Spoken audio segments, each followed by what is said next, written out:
Bonjour et bienvenue à toi sur le podcast Manza Titia. Ici, je t'aide à libérer la femme qui est en toi.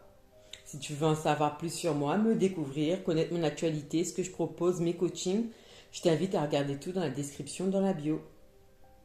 Dans cet épisode, j'ai envie de te parler d'un sujet qui a transformé ma vie. Je dirais même qu'il l'a bouleversée. Il s'agit du lâcher-prise. Pendant très longtemps, j'ai vraiment eu ce besoin intense de vouloir tout contrôler. Je cachais mon sentiment de vulnérabilité derrière ce besoin.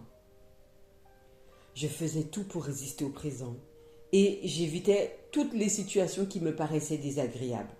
En tout cas, je faisais de mon mieux pour les éviter. Chaque imprévu me mettait dans une position défensive, dans une retenue, dans une colère parfois. Et je voulais être prête à toutes les éventualités. Donc je me préparais à tous les scénarios possibles. Donc dans ma tête, c'était vraiment la bataille navale, positionner tout, etc. Tout prévoir, les imprévus, des imprévus au cas où qui se passerait si, plan A, plan B, plan C, etc. Mais au fond, en fait, après ces années de recul, je me dis que c'était surtout un sentiment de peur qui me guidait. J'avais peur. Cette attitude m'a finalement conduit à générer énormément de stress. En fait, plus je cherchais à contrôler les choses, plus je me retrouvais dans des situations inconfortables, négatives, et en fait, plus au final, je perdais le contrôle. Mon corps était constamment tendu.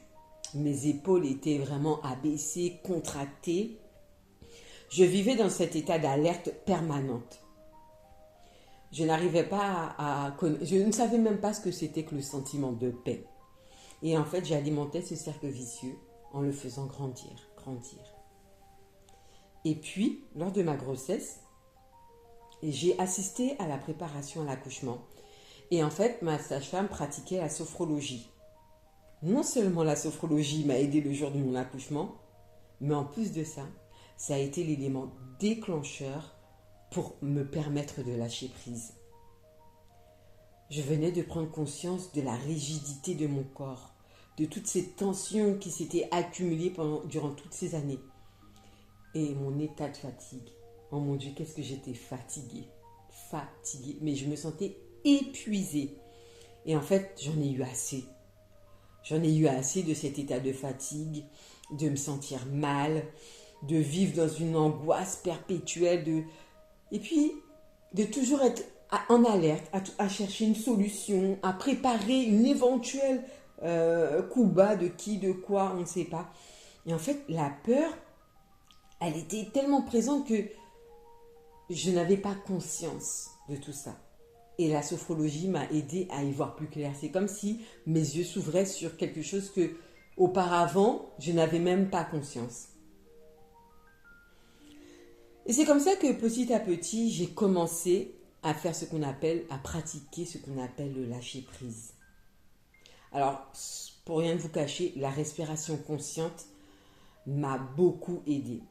Parce qu'elle m'a permis en fait d'aller ramener de la détente dans le corps, d'être plus dans le moment présent. Et en fait, ça a diminué le stress que j'accumulais, ça a diminué les tensions. Donc, réellement, la respiration, ça a été un coup de boost. J'ai appris aussi à accepter les situations telles qu'elles étaient sans chercher à les contrôler. Et ça n'a pas été évident.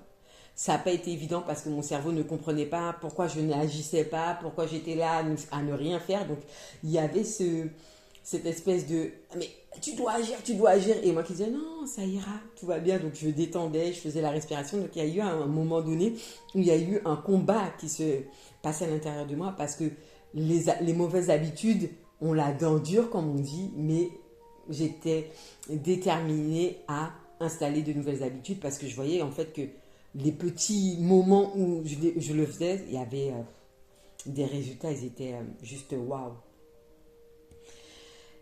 Donc j'ai littéralement fait j'ai vraiment expérimenté ce qu'on appelle le lâcher prise. Je l'ai vécu vraiment à l'intérieur. Et j'ai découvert que en fait ce que je considérais comme un signe de faiblesse était en réalité une force.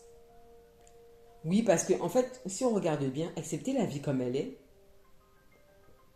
c'est une force que très peu d'entre nous arrivent à faire. Très peu d'entre nous vont se dire, ok, j'accepte, surtout quand la chose est désagréable, la chose est négative, on a du mal à accepter quelque chose qui se passe mal, on a du mal à accepter quelque chose qu'on ne contrôle pas. Et réellement, j'ai changé d'angle de vue, j'ai commencé à voir ça comme une réelle force. Cette volonté que j'avais de lâcher prise quand je ne pouvais pas maîtriser les choses, ces choses, d'accueillir les choses telles qu'elles étaient, ça me rendait forte. J'étais forte et je me disais, waouh, franchement, j'étais dans le faux, quoi. Et en fait, depuis que j'ai intégré le lâcher prise dans ma vie, tout a changé. Mon corps est beaucoup plus détendu. Je ressens plus cette pression constante que je m'étais mise sur les deux épaules, là, ce poids, ce sac, ce fardeau que je portais littéralement à bout de bras parce que, voilà, à la fin, je ressentais un épuisement physique, moral, mental. Je ne comprenais pas, en fait, pourquoi j'avais cette sensation de lourdeur au niveau des épaules. Le fait de lâcher, ça a permis au corps de lâcher, de se détendre. J'ai appris à accepter les imprévus et à avancer avec confiance. J'ai augmenté la jauge de confiance je l'ai boosté fois 10 en fait finalement. Parce que quand on lâche prise, ça veut dire qu'on fait confiance à la vie. On fait confiance à la vie, on se fait confiance parce qu'on sait que quoi qu'il arrive, on va pouvoir être en capacité de surmonter ce qui va advenir. Peu importe ce qui va advenir finalement. J'ai plus besoin de contrôler puisque j'ai confiance. J'ai confiance en ma capacité, je sais que j'ai le courage, j'ai la force, j'ai tout à l'intérieur de moi pour pouvoir surmonter la difficulté qui va se présenter. Donc pourquoi la chercher à la contrôler? Et en fait, le lâcher prise m'a permis de monter mon niveau de confiance. Je l'ai multiplié par 10. Donc franchement, ça a été aussi un booster pour moi. Et puis au niveau de ma pratique en tant que coach, aujourd'hui, franchement, lorsque j'accompagne mes clientes, je les accompagne avec cette énergie de lâcher prise, en leur montrant que lorsqu'on s'accepte tel qu'on est, lorsqu'on accepte son bagage émotionnel, lorsqu'on accepte son histoire telle qu'elle est, et ben déjà, c'est comme si on déposait déjà un poids. C'est comme si on avait déjà ouvert la porte à la solution qu'on avait tant espéré trouver. Et donc ça, c'est très, très libérateur, c'est vraiment très très une énergie libératrice. Alors maintenant, toi qui as écouté cet épisode, si tu t'es reconnu dans mon histoire, si ça a fait sens pour toi, s'il y a une connexion, une vibration, je t'invite à te poser cette question.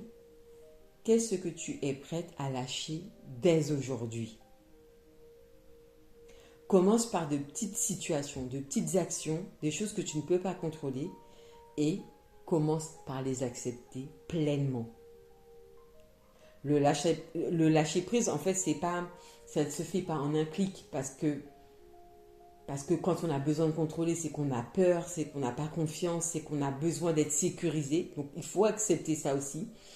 Mais petit à petit, avec des petites actions, au quotidien, avec de la volonté, avec de la discipline, ça peut t'apporter une vie beaucoup plus sereine, moins stressante, moins angoissée. Donc j'espère que cet épisode t'aura aidé. En tout cas, t'aura fourni des pistes pour pouvoir lâcher prise. N'hésite pas à me partager en commentaire tes expériences, tes ressentis, ce que ça t'a fait cet épisode. Et puis, je te souhaite de belles choses. Je te dis à très bientôt pour de nouvelles épisodes du podcast Manzel Titia. N'oublie pas de t'abonner pour connaître la sortie de nouveaux épisodes. Je te dis à très bientôt.